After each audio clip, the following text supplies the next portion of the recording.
কালে আলিমাতুস সাদিয়া অর্থাৎ দুধ ভাইয়ের সঙ্গে গেছিল মাঠে। লম্বা আলোচনা আমি করব না, ইশারা দিয়া যাই। যাওয়ার পরে সাদা পোশাক পরিহিত দুজন ব্যক্তি আসছে, আয়েশা ওনাকে শোয়ায়া দিল। নিজে বলতেছেন মা আমাকে শোয়ায়া দিল, বলে ওই তার দুধ ভাইকে বলতেছে শোয়ায়া দিল। শোয়ায়া দেওয়ার মধ্যে ছেলে আর মেয়ে অবৈধ প্রেম ভালোবাসা সমাজ আসেনি। হালাল না হারাম? আসতে কোন হালাল না হারাম? হারাম সম্পর্ক, অবৈধ সম্পর্ক। দেখা যায় মোবাইলে কথা শুরু হয়ে গেছে, বলতে বলতে বলতে বলতে বলতে বহুত বালাক সম্পর্ক হয়েছে, বহুত মহব্বত তৈরি হয়ে গেছে। হঠাৎ করে ছেলেটা একদিন ফোন দেয়, কয় ও ছেলেটা একদিন ফোন দেয়, মেয়েটা একদিন ফোন দেয়, বলে ও আমার জান। ছেলেকে ফোন দেয়, কয় ও আমার জান, সারা রাত কথা বললে মোবাইল তোমার তো ক্যান্সার হয়ে যাবো গা, তোমার শরীর অসুস্থ হয়ে যাবে, শরীরটা খারাপ হয়ে যাবে। এই জন্য তুমি সারা রাত এভাবে কথা না বইলা রাত্রে তুমি একটা কাজ করো, 4 ভাগ করো। 4 ভাগ কইরা তুমি 1 ভাগ মানে তুমি কি করো, কথা 1 ভাগ ঘুমাও আর 3 ভাগ কথা কও। খারাপ কইছে একটু তো কুমড়া হইলো কথা, ঠিক কিনা? তাহলে 1 ভাগ তুমি কথা বলো আর 1 ভাগ ঘুমাও আর 3 ভাগ কি করো, কথা বলো। 3 ভাগ কথা বলতে বলছে। এরপর রাত আবার ফোন দেখো, আমার জান আমরা তো বিয়ে হইব, অসুবিধা নাই, তবে একটা কাজ করো, আজকে থেকে তুমি রাতে 4 ভাগ কইরা 2 ভাগ কথা কও, 2 ভাগ ঘুমাও। ছেলে কো ঠিক আছে, অসুবিধা নাই, তুমি যদি ভালো ভালো সাজেশন দিয়েছো, অতএব তোমার কথা আমি রাখতেছি, অসুবিধা নাই, তুমি যা বলো তাই রাজি। কথা বলা তাহলে 2 ভাগ ঘুম, 2 ভাগ কথা বলা। এর আগে কিন্তু সারা রাত কথা বলছে। এখন রাত্রে মেয়েরা কয় ও আমার জান রাতে 4 ভাগ করে 3 ভাগ ঘুমাও আর 1 ভাগ কথা বলো। কথা কমছে না পারছে? ঘুম ঘুম বাড়ছে, কথা কথা বুঝে না রে। ঘুম বাড়ছে, কথা কমছে। ছেলে তো কই ইন্না লিল্লাহ, 1 দিন কমাইলো, 2 দিন কমাইলো, 3 দিন কমাইলিছে, কালকে না আবার কয়ে দেয় কথা কমো না, এই অশান্তি আরম্ভ হচ্ছে। কথা ঠিক কিনা? আর মনে কর না জানি রে কোন দিকে লাইন হয়ে গেছে গা, কথা কোনা আরেক দিকে আবার লাইন হয়ে গেছে গা, এর লেগে আমার বলিতেছে গা, মানে আমি কথা কমাইতে কমাইতে দেখা যায় 3 ভাগ কমাইলিছে। আগামীকাল যদি কয়ে দেয় আর কথাই কমো না, তো আমি হার্ট স্ট্রোক করে মারা যাবো। কথা বলে তাহলে মেয়ে কমায় ছেলের ভালোর জন্য, কারণ মেয়েটার উদ্দেশ্য খারাপ ছিল না যে তুমি সারা রাত কথা বললে ক্যান্সার হবে, তোমার অসুস্থ হয়ে যাবে, যেহেতু আমাদের বিয়ে হবেই, অতএব তুমি সারা রাত কথা বলার দরকার নাই, একটু কথা বললে তুমি ঘুমায় যাও। তাহলে মেয়ের উদ্দেশ্য ছিল ভালো, ছেলে কিন্তু ভিতরে অশান্তি নাই, না জানি কোন দিকে লাইন হয়ে গেছে কথা বলা। এর লেগে খালি আমার কথা কমায়, আল্লাহ তুমি জানো এই ভিতরে চিন্তা টেনশনে ছেলের সারা রাত ঘুম নাই। মেয়ের উদ্দেশ্য কি ভালো ছিল, যে আপনি সারা রাত কথা বলে আপনি অসুবিধা, দরকার নেই, বাদ দেন, একটু কথা কই ঘুমায় যান, শরীর ভালো থাকবে, সুস্থ থাকবেন। কথা কোনটা কিনা? কিন্তু ছেলের মনের মধ্যে অশান্তি, না জানি আমার বুল্লা জায়গা। ঠিক তেমনি ভাবে আল্লাহ রাব্বুল আলামিন বলেন নবীজি, ইয়া আইয়ুহাল মুযাম্মিল কুমিল লাইলা ইল্লা কালিলা, নবী গো সারা রাত আপনি বندگی করতে হবে না, রাত্রকে আপনি 4টা ভাগ করেন, 4টা ভাগ কইরা 3 ভাগ আপনি ঘুমান আর 1 ভাগ আমার ডাকেন। সুবহানাল্লাহ। রাত্রকে 3টা 4টা ভাগ কইরা 1 ভাগ আপনি আমার সাথে কথা, 1 ভাগ আমার সাথে কথা বলেন, আল্লাহর সাথে কথা বলেন, মোবাইলে মানে তাহাজ্জুদের নামাজে আপনি আমার সাথে কথা বলেন, 3 ভাগ আপনি ঘুমান, আপনি ক্লান্ত হয়ে যাবেন, আপনি অসুস্থ হয়ে যাবেন, কারণ আপনি কিন্তু উম্মতের ফিকির করতে হয়, উম্মতের দাওয়াত দিতে হয়। দিনের বেলা লা ইলাহা ইল্লাল্লাহ মুহাম্মাদুর রাসূলুল্লাহ দাওয়াত দিতে হয়, দিনের বেলা আত্মীয়স্বজনের কাছে গিয়ে মাইর খাইতে হয়, পিঠা খাইতে হয়, পাথর আঘাত সহ্য করতে হয়, এরকম নির্যাতন সহ্য করতে হয়। এখন নবীজি আপনি সারা রাত বন্দিগির দরকার নাই, আপনি 4 ভাগের 1 ভাগ আপনি বন্দি করেন, 3 ভাগ আপনি ঘুমায়া শরীরটা ঠিক রাখেন। ভাইয়েরা আমার, আল্লাহ রসুলকে কমায়া দিয়ে আল্লাহ মহব্বত কইরা, আর রসুল বি তো অশান্তি লাগে, আল্লাহ যে আমারে কমায় দিল বুঝলাম না রে, না জানি আল্লাহ আমার বুল্লা জায়গা, না জানি আল্লাহ বুইলা যায়। এজন্য আল্লাহ নবীর মত আল্লাহ নবীর ভিতরে চিন্তার টেনশন অভাব দূর হয় না, খালি চিন্তা বাড়ে, আল্লাহ খালি কমায় আমারে কেন, খালি কমাইতেছে কেন, আমি বাড়াইতে চাই বন্দেগী, আল্লাহ কমাইতে চাই বন্দেগী, আল্লাহ চিন্তা ফিকির শের। এমনি আল্লাহ জানাইয়া দিলেন, নবীজি আপনি চিন্তা করতে হবে না, মন খারাপ করতে হবে না, আপনি বন্দেগী করলেও আমার, না করলেও আমার, আপনি আমার পেয়ারা। অতএব নবী গো আপনি যতটুকু সাধ্য আছে ততটুকুই করেন, এর বেশি করার দরকার নাই। আপনি আমার পেয়ারা নবী, আপনার কোনো গুনাহ নাই।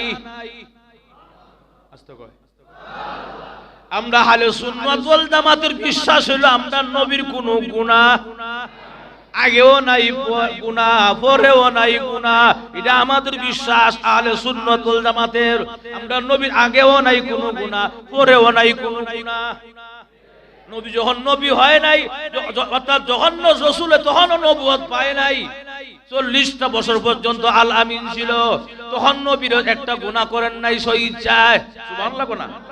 কোনো গুনাহ করে নাই, কারণ আল্লাহ ওনাকে পয়গম্বর বানাবেন, এইজন্য আল্লাহ কুদরতি জিম্মা বাঁচায়া রাখছে, সুবহানাল্লাহ। কিন্তু ভাইয়ের আমার, তারপরও কিন্তু অনেক কথা এখানে। আল্লাহ রাসূল কেন গুনাহ করেন নাই এবং গুনাহ করতে পারবেন না কেন?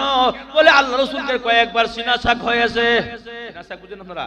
সিনা ছাক করা হয়েছে, কুদরতি অপারেশন করা হয়েছে। শুরুকালে হালিমাতুস সাদিয়া অর্থাৎ দুধ ভাইয়ের সঙ্গে গেছিল মাঠে, লম্বা আলোচনা আমি করব না, ইশারা দিয়া যাই। দেওয়ার পরে সাদা পোশাক পরিহিত দুজন ব্যক্তি আসছে, আয়েশা ওনাকে শোয়া দিল, নিজে বলতেছেন মা আমাকে শোয়া দিল, বলে ওই তার দুধ ভাইকে বলতেছে শোয়া দিল। শোয়া দেওয়ার পরে সিনা ছাক করলো, সিনাটা কাটলো, কাটটা ফাঁক করলো, ভিতর থেকে বের করলো, জমজম পানি দিয়া দইলো, দই আবার ঢুকায়া দিল, আবার লাগাইয়া দিল। কি বের করলো আর কি লাগাইলো এটা আল্লাহ ছাড়া কেউ জানে না। কিন্তু লাগাইছে কি জানেন আপনারা? বলে লাগাইছে গুনার যে একটা আকর্ষণ থাকে, এটা আল্লাহ সরাইয়া দিবেন, এবং নেকের যে একটা আগ্রহ, আল্লাহ প্রেম ভালোবাসা আল্লাহ ভিতরে ঢুকাইয়া দিছে। আল্লাহু আকবার। তাহলে আল্লাহ কুদরতি অপারেশন দ্বারা যদি আল্লাহ সিনার মধ্যে ঢুকায়া দেয়, তাহলে ওই ব্যক্তির কোনো গুনাহ হতে পারে না। আল্লাহ এই জন্য কোনো পয়গম্বরের কোনো গুনাহ নাই, সমস্ত নবীরা বেগুনাহ মাসুম। পাক রব্বুল আলামিন আমাদের নবীকে সিনা ছাক কয়েকবার করেছেন, শিশুকালে করেছেন, ঠিক কিনা? আর একবার দেখা যায় মেরাজে যাওয়ার সময় সিনা ছাক করেছেন। আল্লাহ রাসূল বলেন কি বের করলেন, কি লাগাইলেন? জমজম পানি দিয়া দইলেন, আবার ঢুকাইয়া দিলেন। মুফাসসিরিনে কেরাম লেখেন, বিভিন্ন কিতাবের মধ্যে লেখে কি লাগাইছে আপনারা জানেননি? বলে একটা ক্ষমতাশীল একটা বাল্ব লাগাই দিছে, বাল্ব। বলে পাওয়ার মানে ওয়াটের, যত ওয়াট বেশি পারা যায়, কারণ আল্লাহর কাছে নূরের তাজাল্লিটা অনেক বেশি। আল্লাহ নূরের তাজাল্লিকে সহ্য করতে পারে না, এইজন্য আল্লাহ এমন জিনিস ভিতরে ঢুকাইয়া দিছে, আল্লাহর কাছে গেলেও যেন আল্লাহর নূরে কোনো অসুবিধা না হয়। আল্লাহু আকবার। আমার কাছে আমার নবী আসবে, আমার সাথে সামনাসামনি কথা বলবে, আমার নূর তো অনেক বেশি, পাওয়ার অনেক বেশি। আমার সামান্য একটু নূরের তাজাল্লিতে পাহাড় পর্যন্ত পুরো সারকার হয়ে গিয়েছে, আর আমার নবী আমার কাছে আসবে, কেমনে আসবে? যদি ওই জিনিসটা ভিতরে না লাগাই দেই। এইজন্য ফেরেশতার মাধ্যমে আল্লাহ অপারেশন কইরা ভিতরে একটা জিনিস লাগাই দিয়েছে, যাতে আল্লাহর কাছে গেলেও এটা সহ্য করতে পারে। সুবহানাল্লাহ। আল্লাহ পাক রব্বুল আলামিন আমাদের নবীকে এইভাবেই সবকিছু করেছেন। সমস্ত নবীরা বেগুনাহ মাসুম। কোন সন্দেহ আছে? কোন সন্দেহ আছে? যদি কেউ তিল পরিমাণ সন্দেহ থাকে নবীদের গুনাহ আছে, তার ঈমান নাই। কতক্ষণ কি নাই? ঈমান নাই। এইজন্য নবীরা বেগুনাহ মাসুম নিঃসন্দেহে, এটা আমাদের ঈমান, এটা আমাদের বিশ্বাস, এটা আহলে সুন্নাত ওয়াল জামাতের আকীদা। জোরে ঠিক কি না? এইজন্য আসুন ভাইয়েরা আমার, রজব মাস চলতেছে, আমলে মাত্রা বাড়াইতে হবে। এইজন্য আল্লাহ বলেন ওয়াল্লাযীনা জাহাদু ফীনা লানাহদিয়ান্নাহুম সুবুলানা, যারা আমার পথে চেষ্টা করে, মুজাহাদা করে, মেহনত করে, শ্রম দেয়, অবশ্যই আমি আল্লাহ তাদেরকে সফলতার রাস্তা দেখায়া দেই। সুবহানাল্লাহ। না আরো জোরে কোন, আরো জোরে কোন। আয়াতটা বুঝছেন আপনারা? ওয়াল্লাযীনা জাহাদু, যারা আমার জন্য চেষ্টা করে, মুজাহাদা করে, জিহাদ করে, ফীনা লানাহদিয়ান্নাহুম সুবুলানা, আমি আল্লাহ ওয়াদা করলাম অবশ্যই তার চেষ্টা বিফল যাবে না, আমি তার পথ দেখাই দেব। সুবহানাল্লাহ। জোরে কোন। আল্লাহ বলে আমার জন্য চেষ্টা করলে আমি আল্লাহ পথ দেখায়া দিব, আমার জন্য চেষ্টা করলে আমি আল্লাহ পথ দেখায়া দিব। আমার জন্য কোন চেষ্টা মেহনত করলে বিফলে যাবে না, বিফলে যাবে না, সফল হবেই হবে। আমি আল্লাহ কোন মুমিন বান্দাকে কোনদিন বিফল করি না। সুবহানাল্লাহ। এজন্য আল্লাহর ইবাদত করব আমরা। ভাইয়েরা আমার, এই রজব মাস আসলে আল্লাহর রাসূল বেশি বেশি আমল বাড়াইতেন। এর মধ্যে একটা আমল হইল বৃহস্পতিবার আর সোমবারে রাসূল রোজা বেশি বেশি রাখতেন। আয়ামে বীজের রোজা তো আছেই, আয়ামে বীজের রোজা তো আছেই সারা জীবন, আয়ামে বীজের রোজা এটা তো আছেই। কিন্তু এরপর যখন নাকি রাসূল করতেন, আপনার সোমবার এবং বৃহস্পতিবার সবসময় রোজা রাখতেন। আর বিশেষ করে আল্লাহর রাসূল ওই যে রজব মাস যখন ঢুকতো, তখন থেকে আল্লাহর রাসূল কি করতেন? তাহাজ্জুদের সময়টা আরো বাড়াইতো। সুবহানাল্লাহ। উনি তাহাজ্জুদ নিয়মিতই পড়তেন, উনি তাহাজ্জুদটা নিয়মিতই পড়তেন আমাদের নবীজি। কিন্তু ওই রজব মাসটা আসলে আরো সময় বাড়াই দিতেন, কারণ বেশি আল্লাহকে ডাকতেন, বেশি ইবাদত করতেন।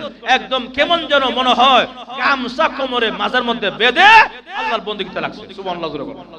আমরা সমাজে দেখেন না অনেক সময় বেশি কাজ হলে গামছা কোমরে বাঁধে কাজ করে, কথা বলা মাজরুর হচ্ছে কিনা। এই জন্য আল্লাহ বলেন ওয়াল্লাযীনা জাহাদু ফীনা লানাহদিয়ান্নাহুম সুবুলানা, তোমরা আমার ইবাদত বندگی করো, তোমরা চেষ্টা করো, মুজাহাদা করো, কষ্ট করো, আমারে পাওয়ার জন্য কষ্ট করো, অবশ্যই সফল হবে। আমারে দেখার জন্য তোমরা চেষ্টা করো, সফল হবে। জান্নাতে আমি আল্লাহ দেখা দিব, জান্নাতে আমি আল্লাহকে পাইবাই। অতএব যা কিছু করো রে বান্দা আমার জন্য করো, ইখলাসের সাথে করো, একদম ইখলাসের সাথে করো। পিওর আমল, যেটা যার মধ্যে কোনো রিয়া নাই, অহংকারী নাই, এমন আমল করো, অবশ্যই আমি আল্লাহ তার যাজা প্রতিদান দুনিয়াতেও দিব, আখিরাতেও দিব। হুজুর এখন ঠিক কিনা? এজন্য ভাইয়ারা আমার, যুবক ভাইয়ারা যারা আছি আমরা, ও যুবক ভাইরা, এত কথা আমরা বলি জুমার দিনে বিভিন্ন বয়ানে, কেন যে কোনো পরিবর্তন হয় না? যুবক ভাইয়ারা, এখন তো সময় আছে, যুবকদের দাম অনেক বেশি, যুবকদের শরীরে রক্ত গরম বেশি, এরা শক্তি অনেক বেশি। যুবক যখন জমিনে আল্লাহরে সেজদা দেয়, আল্লাহর জমিনটা এমন ভাবে কম্পন শুরু হয়ে যায়। সুবহানাল্লাহ। কোন যুবক যুবতী, খালি যুবক না, খালি যুবক যুবতী, এরা গুনাহ করার সময়, এরা গুনাহ করার সময় যুবক যুবতীরা, কিন্তু এই গুনাহ ছেড়ে দিয়ে যখন কোন যুবক কোন যুবতী আল্লাহর কুদরতি কদমে সেজদা করে জায়গা, জমিনটা কম্পন শুরু হয়ে যায়, আল্লাহর আরশ পর্যন্ত কাঁপে। এমনি আল্লাহ তো সব জানে। ওই আল্লাহ জিজ্ঞাসা করে, এই ফেরেশতারা কি ব্যাপার, আরশটা কাঁপতেছে কেন, আমার জমিনটা কাঁপে কেন? আল্লাহ ওই এলাকার মধ্যে, মান্ডা এলাকায় তোমার একজন বান্দা, যুবতী বান্দা, যুবক ছেলে সেজদা করে রয়েছে গুনার সময়, তার গুনার সময়, যখন ভরপুর গুনার সময়, গুনাহ বাদ দিয়ে তোমার ভয়ে জাহান্নামের আশা, জাহান্নাম থেকে মুক্তির আশায়, জান্নাতের আশায় সে সেজদা করে রয়েছে। আল্লাহ বলেন, আমার মুমিন অর্থাৎ যুবক যুবতীর সেজদার ভার জমিন বরদাস্ত করতে পারে না, এত ওজন তাদের সেজদার। সুবহানাল্লাহ। যুবক যুবতীর যে সেজদার ভার ওজন অনেক বেশি, কারণ তাদের ওই সময়টা গুনাহ করার সময়, কিন্তু আল্লাহ পাক রব্বুল আলামিনের ভয়ে, জাহান্নামের ভয়ে, জাহান্নামের আযাবে, জান্নাতের আশায়, আল্লাহর নৈকট্য অর্জনের আশায় সব ছেড়ে দিয়া যখন সেজদা করে জায়গা, জমিন বরদাস্ত করতে পারে না। আল্লাহ কয়, এ ফেরেশতারা সাক্ষী থাক, আমার বান্দার জিন্দেগীর সমস্ত গুনাহ মাফ করে দিয়া তাকে আমি জান্নাতের মালিক বানাই দিলাম। তাদের দাম, যুবকদের সেজদার দাম অনেক বেশি, যুবতীদের সেজদার দাম অনেক বেশি। মিয়া, যুবকরা গুনাহ থেকে বাঁচা, এটা অনেক ব্যাপার স্যাপার, কথা বলা। এটা যুবকরা গুনাহ থেকে বাঁচাটা, এটা হলো আপনার কি কৃতিত্ব। আর যারা একদম মানে বুড়া হয়ে গেছে, বয়ে বৃদ্ধ হয়ে গেছে, এরা গুনাহ থেকে বাঁচে থাকাটা, এটা বেশি একটা কৃতিত্ব না, কথা বলা। ঠিক না? কারণ যুবকদের গুনার চাহিদা বেশি, শরীরের রক্ত গরম বেশি, তাদের চাহিদা বেশি, আকর্ষণ বেশি, তাদের সব বেশি, গুনাহ করতে মন চায়। যখন এই যুবক গুনাহ থেকে ফিরে আসে, এটা হলো তার কৃতিত্ব। ঠিক কি না? এটা তার কৃতিত্ব, এবং এটা তার হলো মানে আপনার মানে কি বলে আপনার, এটা হলো তার বিশাল একটা ক্ষমতা, পাওয়ার ক্ষমতা। আর যারা যেবারে চোখ নাই, অন্ধ মানুষ, এর চোখের গুনাহ হবে, কথা কোনা। এ যদি কয় আমার কাছে একটা মেয়ে গেছিল, আমি মেয়েটা দেখি নাই, তো দেখে হই না, তাহলে এর কোনো কৃতিত্ব আছে? কৃতিত্ব নাই। আর যে চৌক আছে, তার পাশে দিয়া, তার নাকে ডগা দিয়া একটা মেয়ে চলে গেছে অর্ধলঙ্গ হইয়া, বেহায়াপনা, নির্লজ্জা নারী মেয়েরা আমাদের সমাজে বহু বইরে গেছে। এই মেয়ে তার চোখের সামনে দিয়ে গেছে, চোখটা বন্ধ করে লেছে আল্লাহ জাহান্নামের ভয়ে। আল্লাহ কয়, এটা হলো কৃতিত্ব। যখন ঠিক কিনা? জাহান্নামের ভয়ে চোখটা বন্ধ করে লাইছে, জান্নাতের আশায় চোখটা বন্ধ করে লাইছে, আমি আল্লাহর নৈকট্যের আশায় চোখটা বন্ধ করে লাইছে। আল্লাহ কয়, এটা হলো আসল যুবক। আর এই কিছু যুবকের জন্য আমি আল্লাহ দুনিয়া হন টিকে রাখছি। যখন ঠিক কিনা? আর নাহলে বাটপার সিটের আমার সমাজ ভরে গেছে গা। কিন্তু কিছু যুবক আছে, কিছু আল্লাহর ওলি দুনিয়াতে আছে, এখনো আল্লাহ ওয়ালা আছে, এরা তাহাজ্জুদের নামাজের সেজদার কান্না, চোখের পানি, এগুলো আল্লাহ দুনিয়া এখন টিকে রাখছে। আল্লাহ কবে ধ্বংস করে দিল? কারণ আমরা সমাজে যে ফাফাসার আরম্ভ হয়েছে, যখন ঠিক কিনা? আল্লাহ পাক রব্বুল আলামিন আমাদের সকলকে, রজব মাস চলতেছে, রজব মাস ধারাবাহিক ইনশাআল্লাহ আলোচনা হবে, এবং আগামী জুমা থেকে ইনশাআল্লাহ আরো বিস্তারিত আলোচনা হবে, এবং মেরাজের এই মাস মেরাজের মাস, এজন্য মেরাজের আলোচনা ইনশাআল্লাহ হবে, সব মিলে আরো বিভিন্ন রকমের আলোচনা হবে ইনশাআল্লাহ আগামী জুমা থেকে। আল্লাহ পাক আমাদের সকলকে এই কথাগুলো বোঝার, মানার, আমল করার, এবং বেশি বেশি করে আমল বাড়ায় দেওয়ার তৌফিক দান করুক। বেশি বেশি করে আল্লাহর কাছে দোয়া করার তৌফিক দান করুক। জোরে বলে আমিন।